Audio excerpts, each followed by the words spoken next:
Mr. President, I rise today to discuss the devastating spring breakup flooding affecting my home state in Alaska. And as you just heard from Kansas, weather patterns are affecting long-term droughts in the farmland, while in Alaska, it is warm weather that's actually going the opposite direction.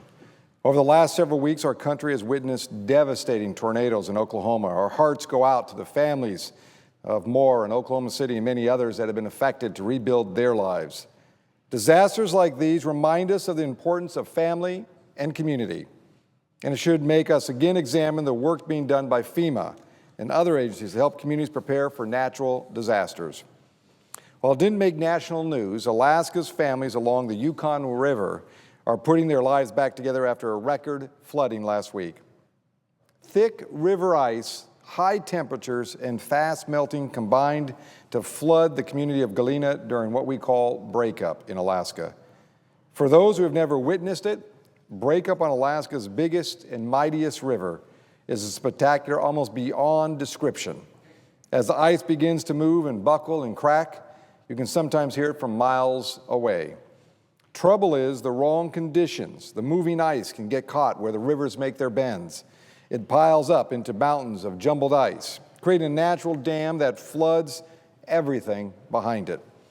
Or when it suddenly breaks loose, torrents of raging water and ice rush downstream. This year, breakup has unfortunately caused some extreme conditions in interior Alaska. Last week, quickly rising waters from a 30-mile ice jam along the Yukon River had the village of Galena underwater for 3 days. This is an example of what you can see. I mean, the woods, the trees are there, but all along there is water burying the buildings there. Galena is a village of fewer than 500 people located in interior Alaska. At least 300 of these residents had to be evacuated to keep them from danger. Others moved to buildings on higher ground to keep safe from the rising water. We're grateful to be able to say that no deaths or serious injuries have been reported. Real miracle when you look at the photos of the damage.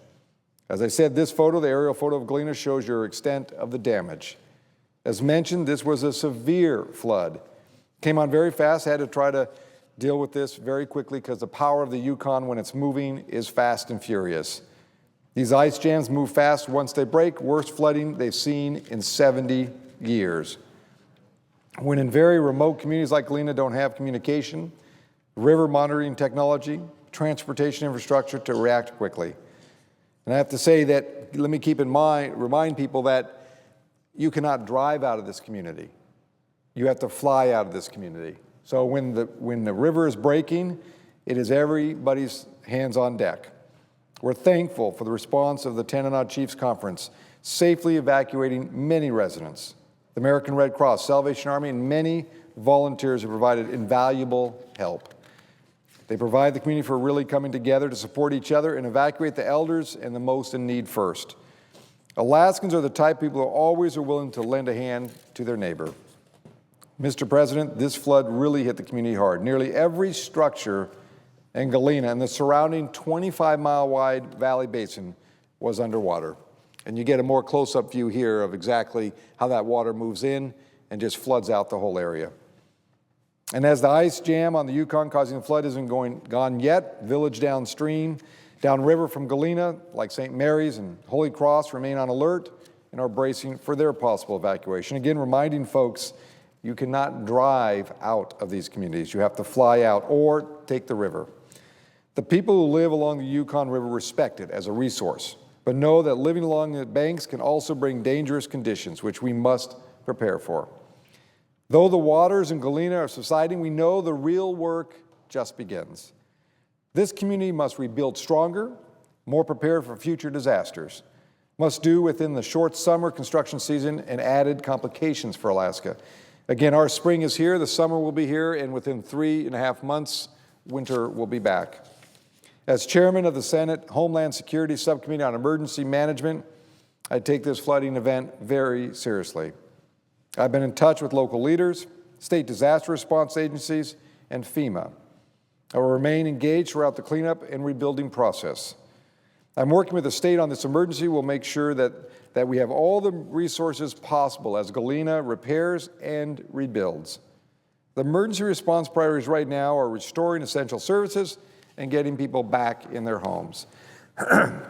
I'm pleased that the Alaska Governor Parnell declared a state disaster for Galena last week, and I urge the President to act quickly to declare a federal disaster to free up vital federal resources to help our state and its people recover.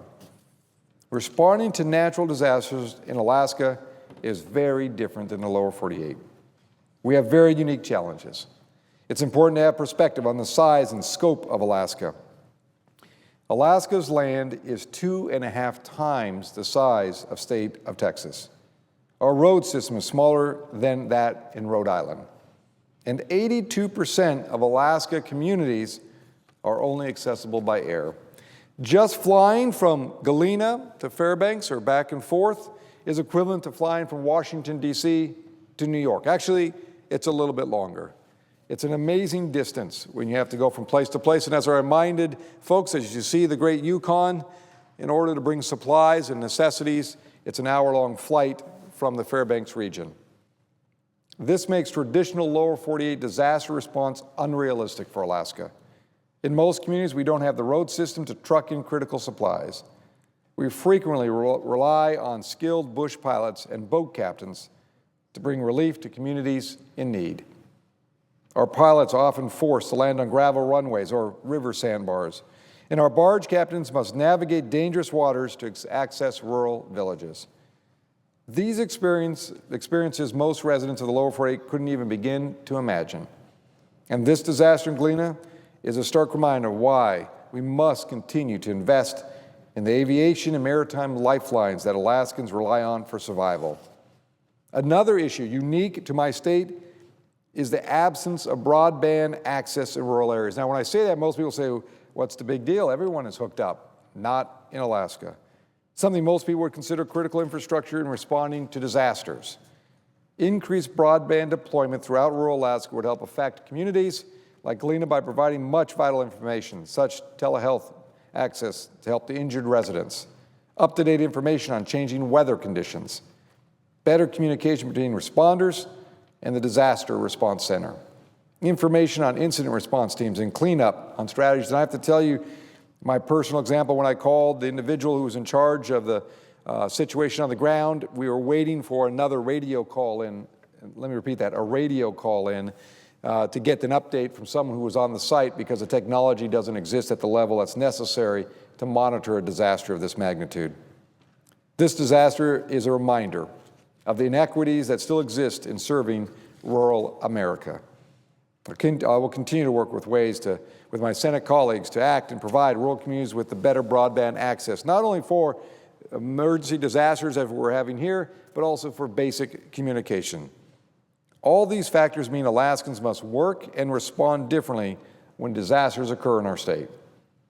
As our state emergency response chief often tells me, you can't do big city response in most Alaska. FEMA rules don't always work for rural Alaska. One key question is making sure FEMA programs for individual assistance are fully employed and complement state assistance. I'm hopeful between the federal, state, local governments, tribal governments, we can get some much needed assistance to the residents of Galena living through this nightmare. I know how strong the people of Galena are. We know they will continue to stick together through this trying time. We couldn't do it without the ongoing support of the National Guard and the Alaska Department of Homeland Security and Emergency Management Office. We'll continue to work with them as we help the residents of Galena to get back on their feet. I'm looking forward, as chairman of the Emergency Management Subcommittee, I'll be holding listening sessions in Alaska to discuss the preparedness and mitigation solutions to natural disasters. Because it's not just the interior that faces serious threats for natural disasters, we must also consider North Slope communities who are often confronting changes from the warming Arctic. It's important for us to tackle these issues head on, to create public-private partnerships, strong communication lines, and disaster response plans so our communities are protected and our residents are safe.